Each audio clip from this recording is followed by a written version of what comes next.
这是我见过职业赛场上最悲惨的孙权，如果让我来玩，估计坚持不到6分钟。前期队友帮倒忙就算了，还被对面中辅疯狂针对，不仅一整把都没尝过红 buff 的滋味，而且整局仅开出了一次大招就结束了比赛。那小麦到底经历了什么呢？欢迎来到爱麦 TV， 我是解说员班叔。开局正常射辅连体发育路开，小麦和张良优先抢线升2，但对面太乙直接闪炸张良，又回头卡小麦的身位，小麦为了避免掉状态，直接闪现调位。但在这关键的时候，微博射辅意念合一，张良放出了一个矩阵帮小麦清线，结果小麦2个后排兵一个都没吃到，张良反倒是2级了。接下来小麦就一直老老实实躲塔下后手吃线，张良不想跟孙权一起坐牢，于是转线去中找节奏。这里张良经过蓝区时正好照出了对面中辅的视野，小麦明知道自己孤身一人，居然还想上去抢指甲，结果被火舞一闪击飞大招推回来，3人激火给秒了。于是小麦又错过了一整波兵线，但这还不是最惨的，3分19秒，自家队友3人在中路露视野，而敌方中辅全都不见。小麦赌自己能平安吃到一波完整的兵线，刚放完一技能，下一秒被火舞从侧面进场一技能击飞，好在火舞失误大招踢反了方向，于是小麦立马开大反打，但不小心冲出了防御塔保护范围，没有了25%免伤，加之前期少了2波兵线，根本秒不掉戈雅，自己又一次痛失2个后排兵。注意，这是孙权本局第1个大招，也是本局最后一个大招。此时经济已经落后对面射手整整1000，所以小麦根本不敢去发育路清线了，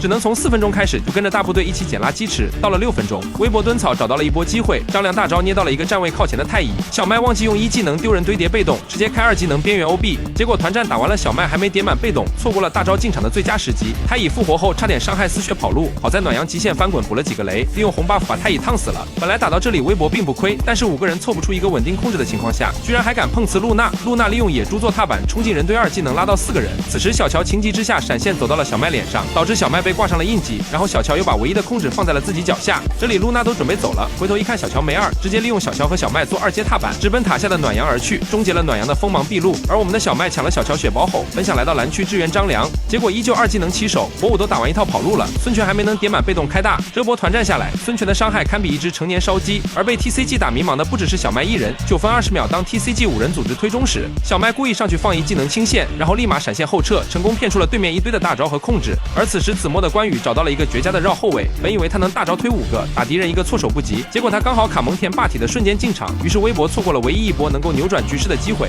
微博这个阵容没有真正意义上的前排，而且关羽没大，所以10分钟暴君刷新时 ，TCG 5人直接开奔狼冲脸，小乔被逼闪现跑路，本来打到这里不亏，但我们的子墨太过于仁义，明明没大海2技能跳进人堆拆火，这才发现身后只有自己的屁股，于是在龙团前关键掉点，那这条暴君就只能拱手让人了。接下来对面拿完暴君又有经济优势，微博这边少了关羽，按道理必须要避其锋芒，但是小麦明知道自己没闪，依然敢走上去放一技能清线，结果被蒙恬一闪顶飞，又被太乙2-1控住，连大招印记还没打出来就被秒了。紧接着微博就被 TCG 强冲到2塔打了一波团灭，等所有人复活时，微博已经被推掉了一路高地，经济也已经落后5000。接下来 TCG 把安影之境放在上路尝试一波终结比赛，而此时老林科研的无前排阵容的优势也开始体现出来了。蒙恬开大一闪冲进人堆，小乔本想2-1消耗，现在不得不闪现跑路，太乙直接2-1舔阿古朵，顺便炸到了后排的张良。张良居然把关键的大招用来捏太乙，正好被太乙蓄力炸打断，于是中野辅集体往后撤。此时小麦看到自己走的慢当前排，果断闪现跑路，微博阵容属于是完全无法正面对抗，眼看龙兵已经进水晶了，此时小麦才想起来自己一整局只放了1次大招，于是他不再躲避，直接2技能打出爆炸伤害，随时准备大招收割。他明白只有在关键时候站出来拯救队伍于水火之中，才能打破一切质疑，迎来化区成蝶的那一天。